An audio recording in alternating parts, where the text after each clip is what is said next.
ಹಾಗಾದ್ರೂ ಏನಾದ್ರೂ ಒಂದು ಕನ್ಕ್ಲೂಷನ್ಸ್ ಇದ್ದು ನಾನು ಇಂಥವ್ರಿಗೆ ಸಾರಿ ಕೇಳಬೇಕಾಗಿತ್ತು ಅಥವಾ ನಾನು ಇಂಥವ್ರಿಗೆ ವಿಶ್ ಮಾಡಬೇಕಿತ್ತು ಅಂತ ಅನ್ನೋದಾದ್ರೆ ನಮ್ಮ ಚಾನಲ್ ಮುಖ್ಯ ಹೇಳಿದ್ರೆ ಯಾವ್ದಾದ್ರು ಒಂದು ಆ ಥರದ್ದು ಏನಾದ್ರು ಮನಸ್ಸಿನಲ್ಲಿ ಏನಾದ್ರು ಇಲ್ಲ ಎಲ್ಲವೂ ಸಹ ಬಿಚ್ಚು ಹೃದಯ ಆಗಿರೋದ್ರಿಂದ ಬಿಚ್ಚು ಮನಸ್ಸಿನ ಕನ್ನಡ ಕಡಿಮೆ ಇಲ್ಲವೇ ಇಲ್ಲ ಅಂತ ಹೇಳ್ಬೋದು. ಆದ್ರೂ ಅಪ್ಪಿ ಬರ್ತಿರ್ಬೋದು, ಅಪ್ಪಿ ತಪ್ಪು ಮಾಡ್ಬೋದು ಮನುಷ್ಯ. ಆದ್ರೆ ನನಗೆ ನಾ ಕಂಡಂಗೆ ಅನಿಸ್ತಾ ಇಲ್ಲ ಅನ್ನೋದನ್ನ ದೃಷ್ಟಿಲಿ ನಾವು ಅವ್ರೇನ್ ಇದ್ ಮಾಡಿರೋ ನಾನು ಸೇರಿಸ್ಕೊಂಡು ಅವ್ರ ವಿಶೇಷ ಗುಣ ನನ್ನ ಬೇರೆ ಇದ್ರೆ ಅವ ಇಂಥವ ಇದ್ ಮಾಡ್ತಿಲ್ಲ, ಕುಡಿಯೋದು ಎಣ್ಣೆ ಪಾರ್ಟಿ. ಅದಕ್ಕೋಸ್ಕರ ನಾನು ಏನ್ ಬಂದ್ರು ಮಕ್ಳಿಗಾಗಿ ತ್ಯಾಗ ಮಾಡ್ಕೊಂಡು ಹೋಯ್ದೀನಿ. ಮಕ್ಳ ಓದಿಸ್ತಿದ್ರು, ನಾನು ಜವಾಬ್ದಾರಿ ತಗೊಂಡು ಮಕ್ಳು ಹಂಗೆ ಇದ್ರು. ಅಂದ್ರೆ ನಾವ್ ಏನು ಮಾಡಕ್ಕಾಗಲ್ಲ, ಓದ್ಬಿದ್ರೆ ನಾವೇ ಆಗ್ತಾ ಇರ್ಲಿಲ್ಲ. ಇಲ್ಲ, ಮಕ್ಳು ಓದಿದ್ರು, ಹೇಳಿದ್ದನ್ನ ಏನೋ ಹಿಂತಿರುಗಿ ಹೇಳ್ದಂಗೆ ಚೆನ್ನಾಗಿ ಓದ್ಕೊಂಡು ಓದಿದ್ರು. ಒಳ್ಳೇದು. ವಿಶೇಷ ಗುಣ ಯಾವ್ದು ಇಷ್ಟ ಆಗುತ್ತಮ್ಮ ಸರ್? ವಿಶೇಷ ಗುಣ ಅಂತ ನೀವು ಒಂದು ವಿಶೇಷವಾದ ಗುಣ ಯಾವುದು?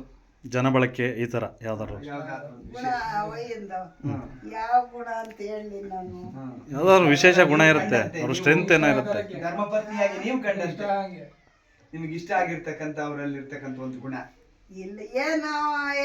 ಏನಂದ್ರು ಏನ್ ಮಾಡಿರು ಬೇಗ ಅತ್ಲಾಗ ಮಾತಾಡ್ಸ್ಬಿಡ್ತಾರೆ.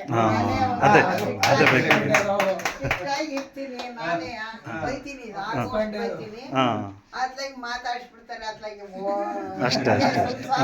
ಮಾನವನಾಗಿ ಹುಟ್ಟಿದ್ಮೇಲೆ ಏನ್ ಅನ್ಕೊಂಡ್ರಿ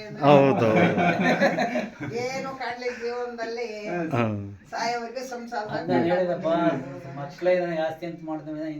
ಯಾವನು ಸ್ವಂತಕ್ಕೆ ನಾನು ಇಲ್ಲ, ನಾವು ಇನ್ನೇನ್ ಮಾಡೋದು ಅಂತ ಹೇಳತ್ಲ ನಾನು ಬಹಳ ಸುಧಾರಿಸಿದೀನಿ. ಬಳಗ ಬೆರ್ತಡ ಜಾಸ್ತಿ ಅನ್ಸುತ್ತೆ ಸರ್. ಬಳಗ ನಿಮ್ ಬಳಗದಲ್ಲೂ ಜಾಸ್ತಿ ಮಿಕ್ಸಪ್ ಆಗೋದು. ಅದೇ ಬಳಗದೊಳಗೆ ಮಿಕ್ಸಪ್ ಆಗೋದು ಜಾಸ್ತಿ ಅನ್ಸುತ್ತೆ ಸರ್. ಬಂದಾಗ ಎಲ್ಲರನ್ನು ಸುಧಾರಿಸಿ ಎಲ್ಲರಿಗೂ ಇದ್ ಮಾಡಿ ನೋಡ್ಕೊಳ್ಳೋದು, ಮಾತಾಡ್ಸೋದು, ನನಗಿಂತ ಚೆನ್ನಾಗಿ ಮಾತಾಡ್ಸೋದು.